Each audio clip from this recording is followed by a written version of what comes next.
جس کے لیے مولانا عبیداللہ سندھی کو نے افغانستان بھیجا اور ان کے وہاں تعلقات قائم ہو گئے. وہاں ایک دیوبند کے قاضی تھے جو قاضی عبدالرازق کے نام سے عبدالرزاق کے نام سے جانے جاتے تھے. ان کے تعلقات تھے. انہوں نے ان کو امیر حبیب اللہ تک پہنچایا. یہ واقعہ 1915 کا یعنی آج سے 110 سال پہلے کا تعلق ہے. ہمارا یہ تعلق آزادی وطن کے سلسلے کے اندر ہے جس کے وہاں جماعت حکومت قائم کی گئی مہاراجا پرتاپ نے. اس کے بعد مولانا عبداللہ صاحب, اس کے بعد مولانا عبیداللہ سندھی اس کے وزیر خارجہ بنے ہیں. میں یہ سمجھتا ہوں کہ انہوں نے ہندوستان کے اندر ایک ایسی حکومت جو ساری دنیا کے اندر یہ کہتی تھی کہ ہماری حکومت میں سورج غروب نہیں کرتا, ہمارے اکابر نے اس کا مقابلہ کیا, ان کو دھول چٹائی اور ان سے ملک کو آزاد کرایا. میں یہ سمجھتا ہوں کہ افغانستان کے علماء اور طالبان کے خاص طریقے پر حکومت وہ دارالعلوم دیوبند کے طلبا اور پڑھے ہوئے لوگوں سے پڑھی ہوئی حکومتیں, چاہے وہ مولانا بنوری ہو, چاہے مولانا محمد شفیع صاحب ہو, چاہے وہ مولانا عبدالحق صاحب مولانا خٹک ہو, جو ہندوستان کے ہمارے علماء کا طریقہ تھا جو اس کے مقابلے کے اندر محاذ کی طرح پڑھے تھے, آپ نے اسی طریقے کو اختیار کر کے دنیا کی دو حکومتیں, چاہے وہ روس کی حکومت ہو چاہے امریکہ کی حکومت ہو, آپ نے ان دونوں کو دھول چٹائی ہے اور اپنے ملک کو ان سے آزاد کرایا. میں سمجھتا ہوں کہ اس کے اندر ہمارے اکابر کے طریقہ کار کا بڑا دخل ہے.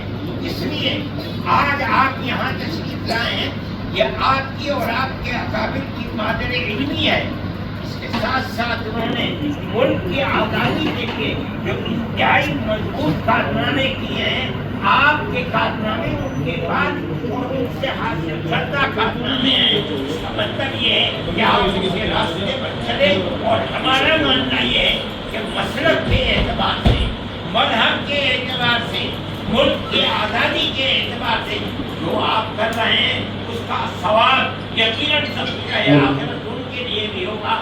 آج اگر وہ پیوند زمین بنے ہوئے ہیں اور قبرستان کے اندر قبر ہے لیکن ان کی زندگی زندہ ہے, آپ دارالعلوم کو اسی طرح دیکھ رہے ہیں, اور آپ نے جو اختیار کیا ہے ہم ان کو بھی انہی کی خوشا چینی سمجھتے ہیں, اور یہ سمجھتے ہیں کہ آپ نے ان کے پروگرام کو بلند کیا ہے.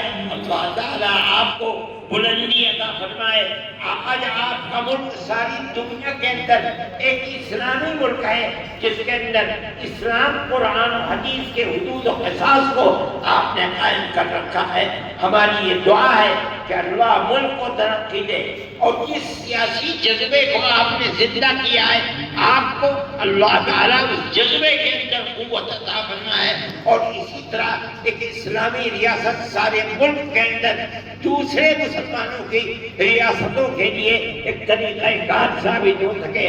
اور جو آپ کے ارد گرد کی ریاستیں ہیں, تاجکستان ہے, ازبکستان ہے, پاکستان ہے, اور روس کی چھوٹی چھوٹی ریاستیں, وہ بھی اسلامی نظام کے اسی طریقہ کار کو خدا کرے قائم و دائم کر سکیں. اس طرح اسلام زندہ و جاوید رہے, بول بالا ہو.